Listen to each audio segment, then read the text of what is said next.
Then what are the top 5 not to ignore things when couples are planning for the financial future? So I think if you were to kind of just summarize. Quantification of the goals, right?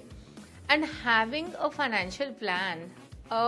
Rishi, most people do not have a financial plan in place. Right. Most people do not, don't even know where to find a financial planner.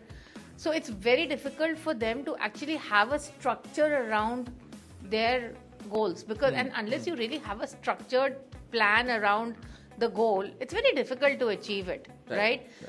Second thing is what typically happens is that people invest in a very, very ad hoc way. So for example, when gold was doing well, then everybody was going and investing in gold. When small cap was doing well, everybody is doing small cap. So you need to have a very, very structured plan around your financial goals before actually even thinking about goals.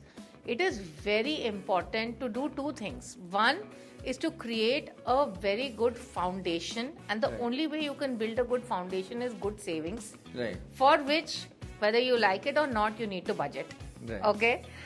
And very importantly, you need to be prepared for uncertainties of life, right? It could be today a medical uncertainty, it could be a job loss, it could be a large expense, it could be so many things that can happen in terms of uncertainties and of course death, right? So for all of this, you need to have your emergency fund, you need to have your life insurance and health insurance in place, right?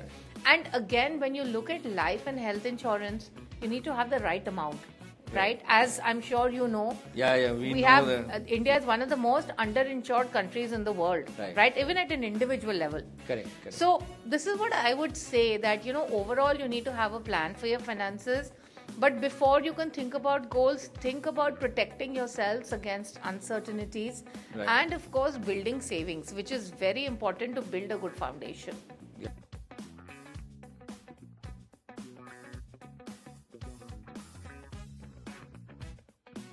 Canara HSBC Life Insurance. Promises का partner.